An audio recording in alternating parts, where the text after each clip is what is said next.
Breaking చూస్తున్నాం. AP deputy CM Pawan Kalyan Tirupati చేరుకున్నారు. బైరాగి పట్టెడలోని పద్మావతి పార్కుకు వెళ్లారు పవన్ కళ్యాణ్. తొక్కిసలాట జరిగిన ప్రాంతాన్ని ఆయన పరిశీలించారు.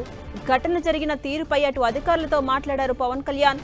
హైవేకు దగ్గరగా ఉండటంతో భారీగా భక్తులు వచ్చారని అధికారులు పవన్ కళ్యాణ్ కు చెప్పారు. భక్తులను ఎందుకు ఒకేసారి వదలరంటూ కూడా ప్రశ్నించారు డిప్యూటీ సీఎం.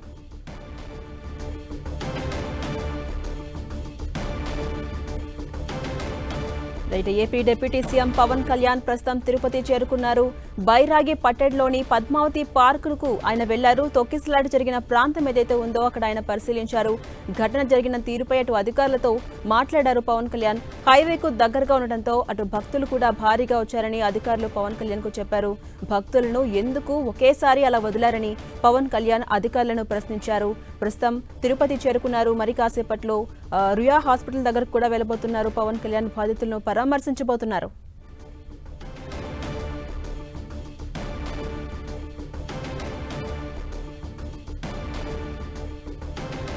ఇదే అంశంపై మరింత సమాచారం మా ప్రతినిధి మురళి అందిస్తారు. Murali, AP deputy CM Pawan Kalyan Tirumala తొక్కిసలాట ఘటనా ప్రాంతానికి చేరుకుని పరిశీలించారు. అనంతరం అధికారులతో మాట్లాడారు. పలు ప్రశ్నలు కూడా సంధించారు. అప్డేట్స్ ఏంటి ఓవరాల్ గా?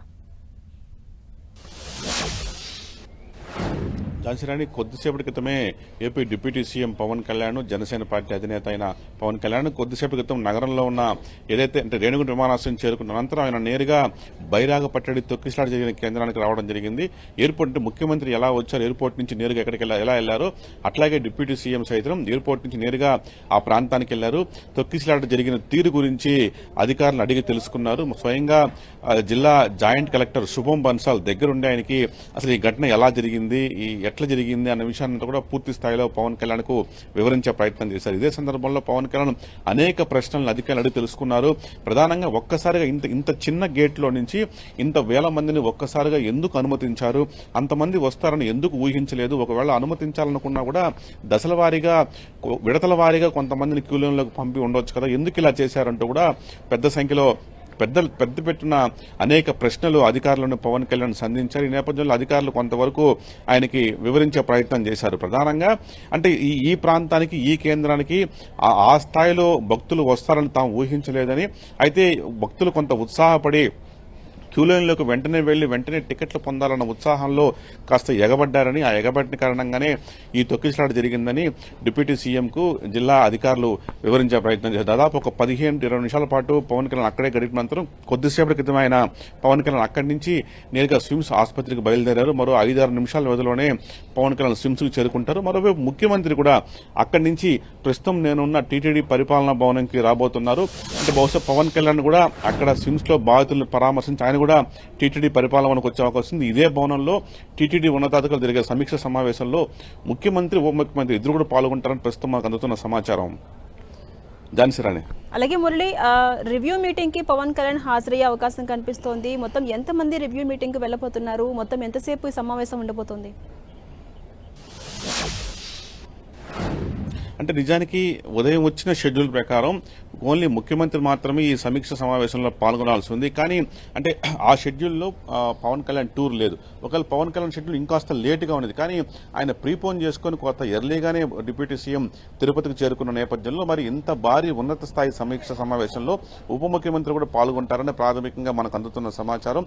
మరి కాసేపట్లోనే అంటే పవన్ కళ్యాణ్ సిమ్స్ పర్యటన ముగించుకొని నేరుగా టీటీడీ బిల్డింగ్కి వస్తే ఇక్కడ జరిగే ఏదైతే రివ్యూ మీటింగ్ ఉందో ఆ రివ్యూ మీటింగ్ లో ఆయన పాల్గొంటారని తెలుస్తోంది. ఈ రివ్యూ మీటింగ్ లో ప్రత్యేకించి టీటీడీ, పోలీసు అట్లాగే రెవెన్యూ సంబంధించిన ఉన్నత స్థాయి సిబ్బంది, ప్రత్యేకించి స్వయంగా జిల్లా కలెక్టరు అట్లాగే జిల్లా ఎస్పీ, ఇంకా టీటీడీ నుంచి TTD EO, additional EO, JEO, అట్లాగే టీటీడీ చైర్మన్, ఇంకా రెవెన్యూ దగ్గర నుంచి ఏకంగా మినిస్టర్ ఇక్కడ కాబట్టి అందుబాటులో ఉన్న మినిస్టర్లంతా ఇప్పటికే సీఎం వెంట దాదాపు 4-5 మినిస్టర్ హోంమంత్రి ఉన్నారు అనిత గారు, అట్లాగే రెవెన్యూ మినిస్టర్ అనగాని సత్యప్రసాద్ ఉన్నారు, ఇరిగేషన్ మినిస్టర్ నిమ్మల రామానాయుడు ఉన్నారు.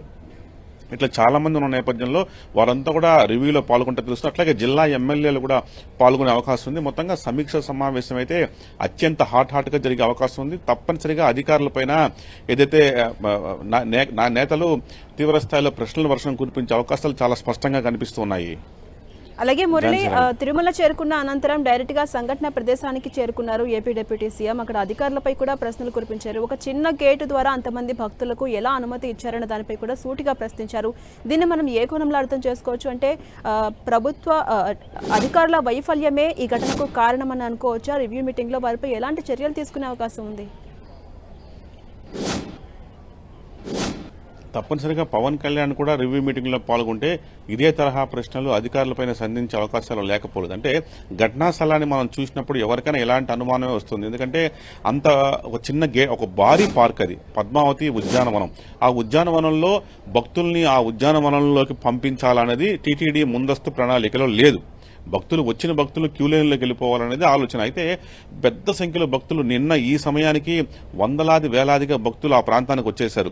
అయితే వాళ్ళంతా కూడా రోడ్డుపైకి వచ్చేశారు. దీంతో భారీగా ట్రాఫిక్ జామ్ అయింది.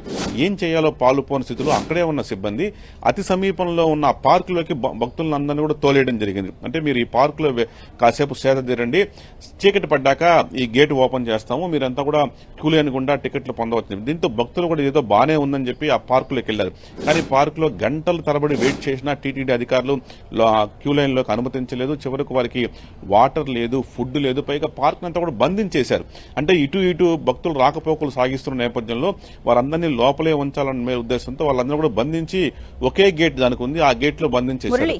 చివరకు రాత్రి భక్తుల్లో సహనం కోల్పోయి గేటు దాటుకుని బయటకు వచ్చే క్రమంలో అధికారులు సక్రమంగా వ్యవహరించిన సందర్భంలో ఇట్లాంటి ఒక ఘటన చోటు చేసుకుంది. అదే విషయాన్ని అధికారులు పవన్ కళ్యాణ్ కూడా వివరించారు. ఏం జరిగిందన్న విషయాన్ని కూడా పవన్ కళ్యాణ్ అడిగి తెలుసుకున్నారు. కాబట్టి అక్కడ ముగించుకొని స్విమ్స్కి వెళ్లి స్విమ్స్ నుంచి మళ్ళీ టీటీడీ బిల్డింగ్ వచ్చి ఇక్కడ జరిగే సమీక్షా సమావేశంలో ముఖ్యమంత్రి ఉప ముఖ్యమంత్రి ఇద్దరు కూడా పాల్గొంటారని తెలుస్తుంది. మరోవైపు ప్రతిపక్ష నేత వైసీపీ అధినేత మాజీ ముఖ్యమంత్రి జగన్మోహన్ రెడ్డి సైతం ఈ సాయంత్రం తిరుపతి చేరుకోబోతున్నారు.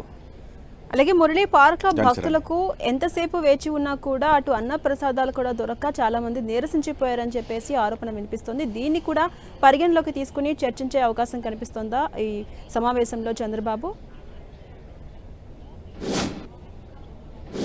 ఖచ్చితంగా అంటే నిజానికి ఈ విషయంలో టీటీడీని అడుగు ముందుకేసి ఎక్కడైతే 9 కేంద్రాల్లో కూడా భక్తులు నిన్న పెద్ద సంఖ్యలో గుమిగుడి ఉన్నారు, వెయిట్ చేస్తున్నారు. తక్షణం టీటీడీ అక్కడ వెయిట్ చేస్తున్న భక్తులకి వాటరు, పాలు, అన్నప్రసాదాలు ఇచ్చి ఉంటే పరిస్థితి మరోలా ఉండేదని తెలుస్తోంది. ఎందుకంటే ఒక్క తొక్కిసలాట జరిగిన బైరాగపేట కేంద్రంలో కాకుండా మిగిలిన 8 కేంద్రాల్లో కూడా భక్తులు గంటల తరబడి వెయిట్ చేసి వాళ్ళు సహనం నశించి చివరకు అర్ధరాత్రి దాటిన తర్వాత క్యూ లైన్లోకి వెళ్లారు.